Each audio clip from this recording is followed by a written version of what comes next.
Êxodo 10, versículo 1.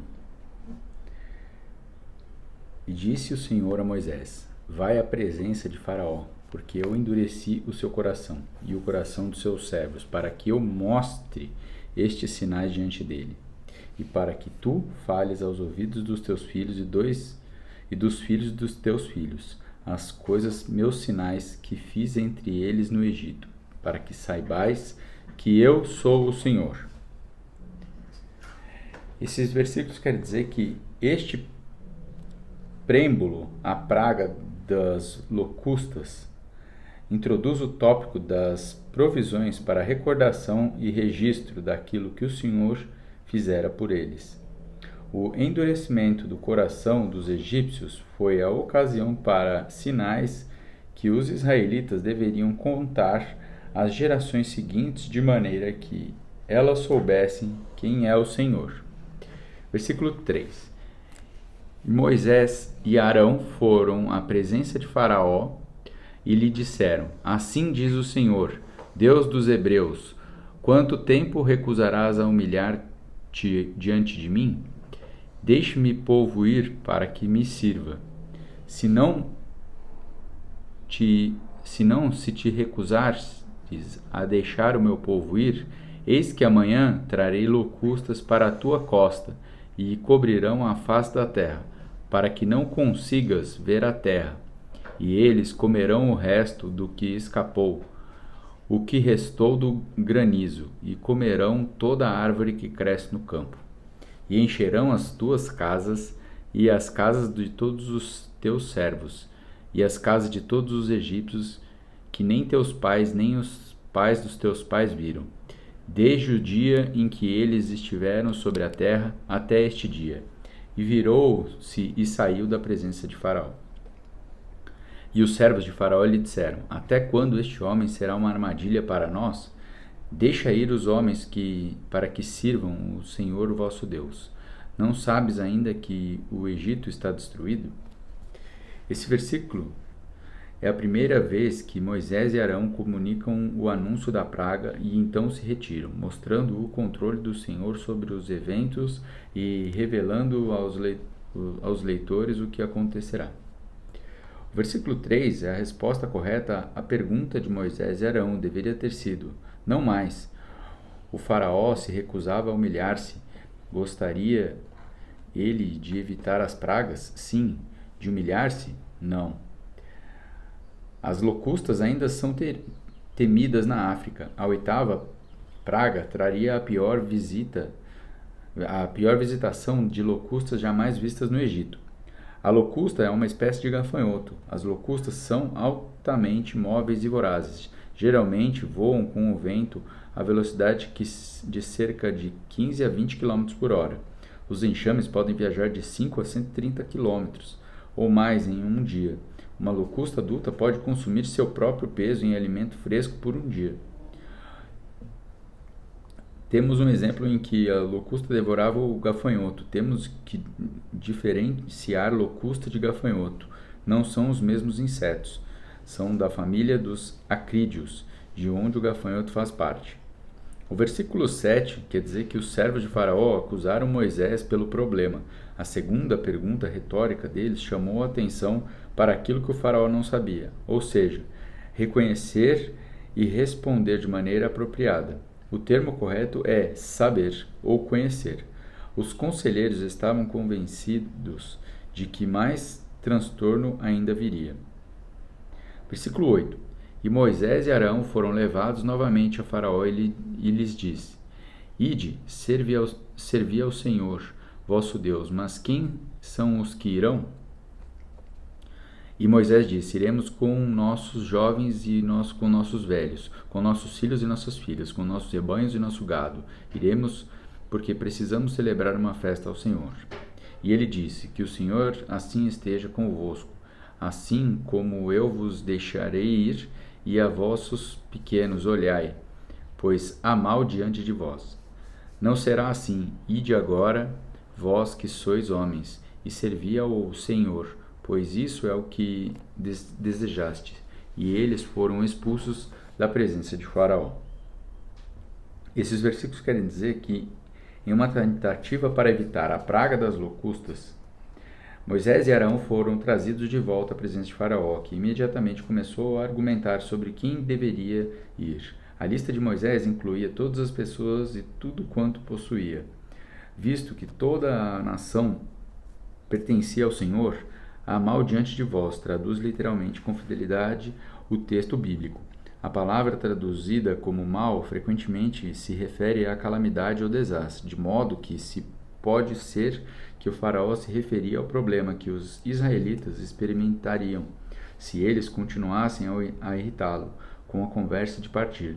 Vejam bem, vocês vão ter problemas comigo, e isto está diante de vocês. Ou ele podia estar falando que aquilo que eles pretendiam era ruim, mal do seu ponto de vista. O faraó considerava tanto a viagem como o motivo dela como sem importância. Para ele, sair para adorar Jeová era justamente algo que Moisés e Arão tinham tramado. E o Senhor disse a Moisés: Estende tua mão sobre a terra do Egito, para que as locustas venham sobre a terra do Egito e comam toda a erva da terra, tudo que o granizo deixou. E Moisés estendeu seu cajado sobre a terra do Egito, e o Senhor trouxe um vento oriental sobre a terra durante todo aquele dia e toda aquela noite. E ao amanhecer o vento oriental trouxe as locustas.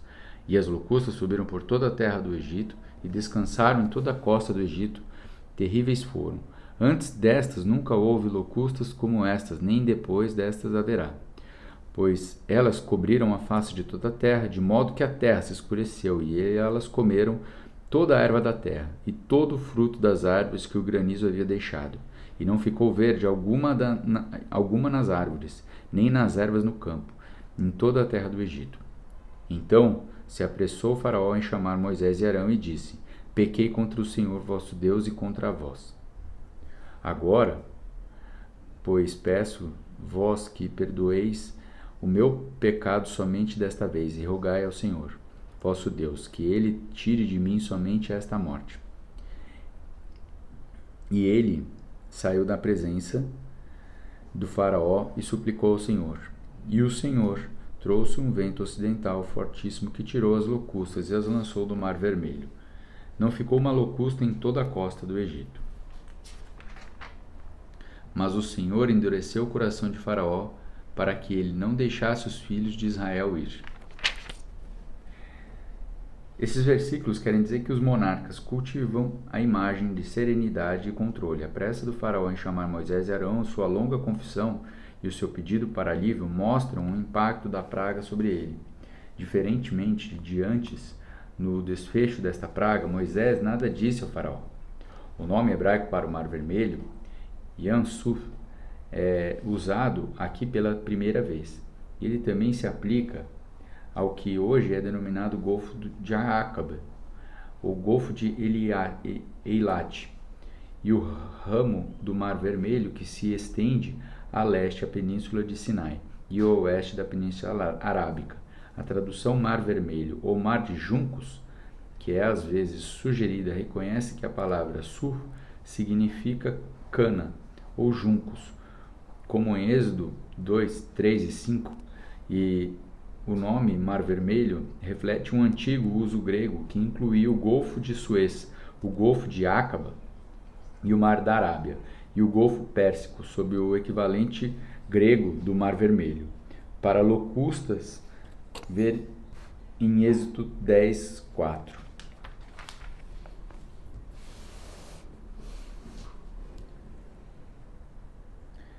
Versículo 21. E o Senhor disse a Moisés: Estende a tua mão para o céu, para que haja trevas sobre a terra do Egito, trevas tão escuras que possam ser sentidas. E Moisés estendeu a mão para o céu, e houve densas trevas em toda a terra do Egito por 3 dias. Eles não viam uns aos outros, e ninguém se levantou do seu lugar por 3 dias, mas todos os filhos de Israel tinham luz em suas habitações. Esses versículos querem dizer que as terras parecem apropriadas como um ataque ao rei egípcio.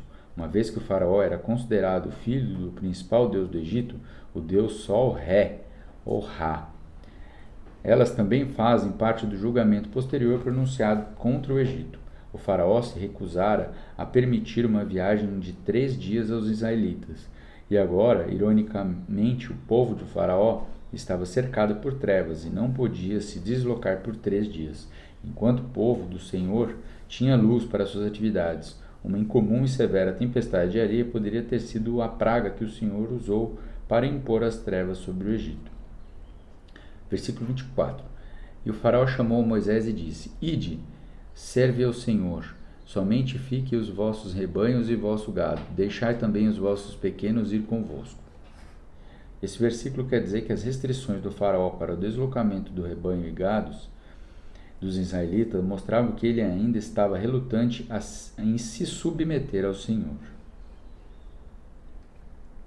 E disse Moisés: Deves dar-nos também sacrifícios e ofertas queimadas, para que possamos oferecer sacrifícios ao Senhor nosso Deus.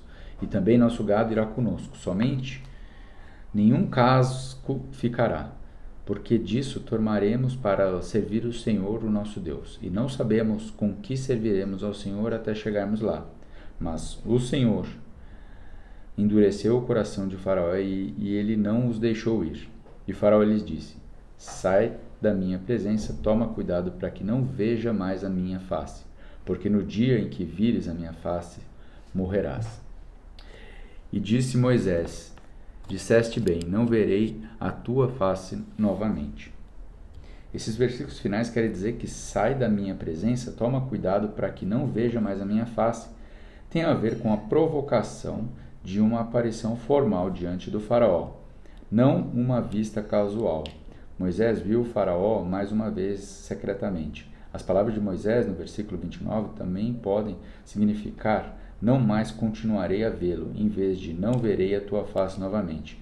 As palavras transmitidas por Moisés ao faraó pode ter sido proferida durante um encontro.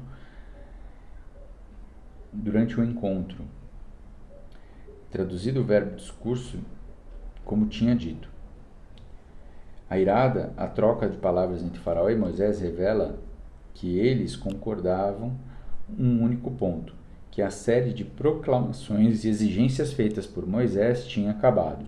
Não haveria mais negociação. Ao ameaçar matar o mensageiro do Senhor, o Faraó revelou que ele ainda desrespeitava a ambos.